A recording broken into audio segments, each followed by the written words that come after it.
What's going on, guys? Super Savage 789 here, bringing you guys a video. It's here to One Perfect Cell Turn Good, episode 3. In the last episode, we discussed the events of Battle of Gods and Resurrection S Saga, where they had changed quite significantly. The androids are more relevant, as is Gohan, but at the cost of Goku still being dead. I left off of a poll, which I had to do a bit early, but the results were Gohan and Piccolo, the safe but bland choice. Vegeta approaches Cell about the tournament, which of course he'd agreed to enter. It'd bring back some nostalgia that'll be fun to relive for all of them. The Prince then approaches Gohan and Piccolo about entering, with them both being happy to. Gohan mentions that he has a conference, but without Goku to say it's fine, Vegeta won't let this happen. He tells Gohan that he's doing it regardless of what he says, which bums out the half-breed. Piccolo does agree with Vegeta that Gohan should go to avoid getting rusty. He would eventually give in, telling them that he'll move some things around, which pleases them. Vegeta and Cell enter the room in spirit and time, since Cell is a perfect training partner for the Prince. They'd be training for 3 days straight, with Vegeta harnessing Super Saiyan Blue, which would overpower Cell, finally placing Vegeta as top dog.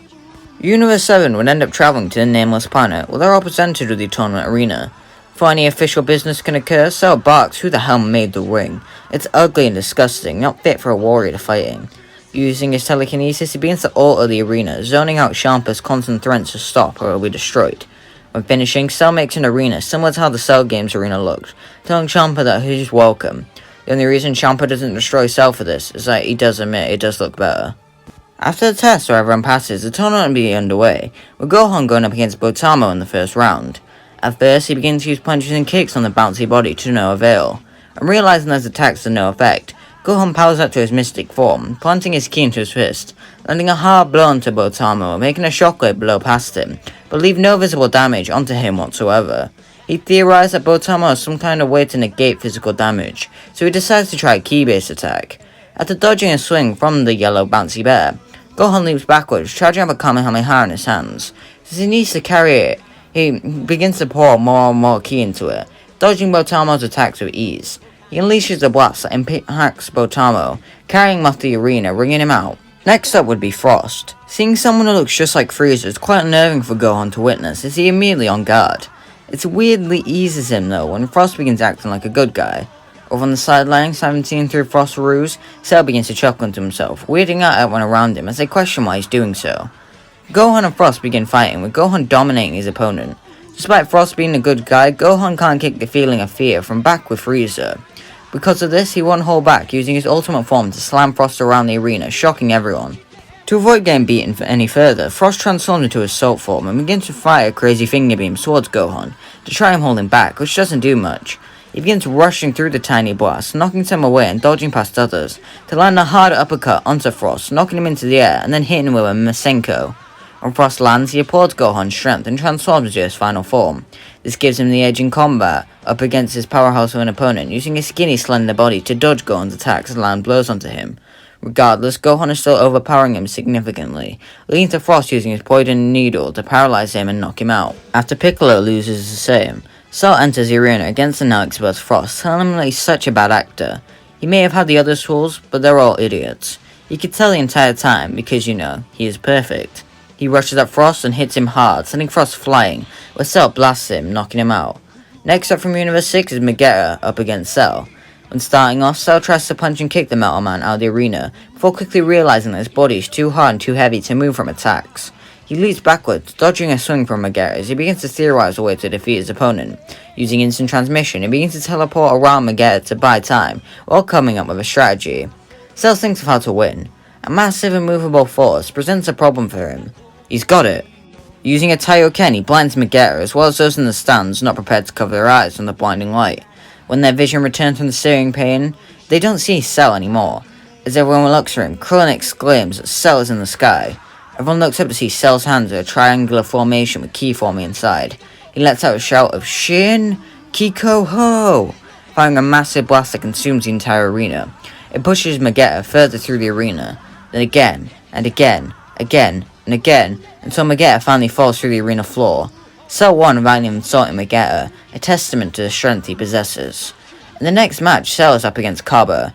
Cell had to recover from the Shin Kiko Ho barrage, so he began playing the defensive up against his sane opponent, using his martial arts skills to hold off Cabba. With his power quickly restoring, Cell begins to dominate over Cabba, begins to get bored of the fight. He tells Cabba to turn Super Saiyan, which Cabba confesses he can't. Seeing that as a shame, Cell fires a death beam at Cabba, piercing his knee, then one in the shoulder and another in the elbow, leaving Cabba quite damaged. Everyone looks in horror as Cell begins to slowly torture Cabba, all the while goading him on. He eventually grasps Cabba by the throat and lifts him up, telling him that after he comes and destroys Sadala, he'll take out the solar system, and then the entire universe, all because Cabba couldn't let his anger flow through him, which would allow Cabba to trigger Super Saiyan. Due to damage already sustained, he can't keep it up for long, but he is grateful for what Cell did. Cell would make sure Cabba is given a sense of being as Hit enters the arena. When up against Hit, Cell begins to try and look through Hit's bravado to try and determine the best possible plan for action. He tries to antagonize Hit, asking if he's nervous to be his universe's final fight, which Hit answers using silence. That really gets under Cell's skin. He shouts that if Hit's gonna leave himself wide open, then he'll take the opportunity to win the whole tournament. He fires a Makan Kosopo at Hit, with the assassin vanishing at the last second to the shock of many. He then appears behind Cell and hits him hard, causing him to fall down in pain. When standing back up, he attacks Hit with martial arts, which is futile against Hit due to the time skip, avoiding Cell's attacks, which begins to annoy the perfect life form. Using instant transmission, Cell tries to keep up with Hit, which always seems too slow in comparison for some weird reason. Jocko theorizes on the sidelines that Hit is using the time skip, which Cell hears due to his Namekian hearing. Before he can exploit Hit's weakness, however, his body begins to burst with strands of purple ki from Hit's attacks, making the bug monster scream in pain.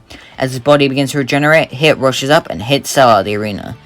His body begins heals as he walks back up to the stands, with Vegeta stepping in. When asking Cell if he has any advice, Cell informs him about the time skip, which Vegeta is glad to know about, entering the arena. He begins to theorize how to counter Hit's time skip as the match begins. To feel out his opponent as he warms up himself, Vegeta starts off slow using Super Saiyan. He doesn't get much time to warm up though, as Hit lands a couple hard blows under him that make Vegeta have to go all out, wielding Super Saiyan Blue. Due to Vegeta not fighting anyone prior, as well as him not draining very much stamina, his Super Saiyan Blue is significantly stronger than he was against Hit. As Whis mentions, Goku's Super Saiyan God in the fight with Hit was stronger than Vegeta's Blue due to the stamina drain, which wouldn't be present now. Vegeta rushes at Hit, who tries to use his time skip, which fails due to the strength of an opponent in front of him. With Vegeta's stamina quickly draining, his power will be following suit, which is apparent to everyone in the audience. Even Vegeta would notice this and realize that this fight has to end immediately, or else they all lose. He charges up a massive final flash and unleashes it at Hit, consuming the tournament arena in a golden light, blinding the audience as the arena is covered in smoke. When it fades, Hit stands there, his cloak singed as he left somewhat damaged. Unfortunately for Vegeta, it wasn't enough, as Hit uses a time skip to hit Vegeta in the gut, flinging him out of the arena. The last fight would be Monaka, or would it? At the last moment, Gohan stands up, requesting to fight again, shocking everyone. Technically, he was rung out by a Frost, who cheated, so he should be allowed to continue. When the announcer confirms Gohan has a needle mark on his arm, Gohan is reinstated and goes up against Hit. The moment the fight begins, Hit goes to use his time skip, appearing behind Gohan to knock him out from behind. However, Gohan turns around, landing a hard blow into Hit's gut. Just like his father had done in canon, Gohan will figure out the mechanics of Hit's time skip. Gohan and Hit begin to fight in a spectacle for everyone to behold. Even though Gohan isn't as strong as God Goku would have been, he is pretty close, so he's managing to keep up very well, and with his mystic form he isn't having any stamina drain, meaning he is a much better choice against Hit.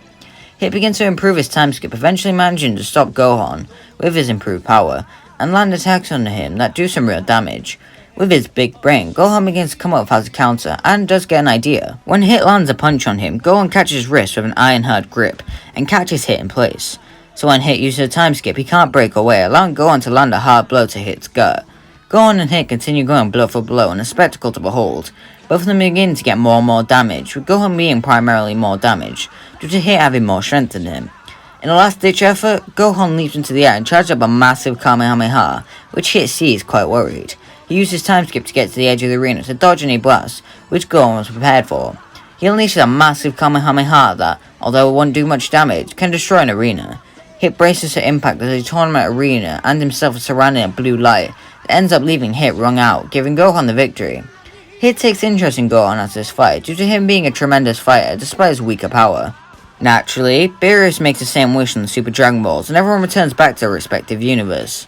Noticing his stamina drain being a real pain for him, Vegeta decides to work on a way on how to counter it, where he comes up with the God to Blue strategy much earlier since it's more of a nuisance now. Cell would begin training with Whis since he possesses lots of power and could be a good God of destruction in the future, if he ever chooses it. It also gives Cell the chance to refine all his skills, and having Whis to tell him the flaws of the techniques and how to improve them does him wonders. Gohan and Piccolo train together whenever Gohan gets some time off, since he was a key player in the tournament. If he was even stronger, then it's likely he would have beaten every fighter without anyone else having to touch the field. Meanwhile, in the future, Trunks begins rushing through the ruins of a destroyed future. As he makes his way to the time machine, an arm extends from within the smoke of a key blast, grabbing Trunks by the throat and lifting him up.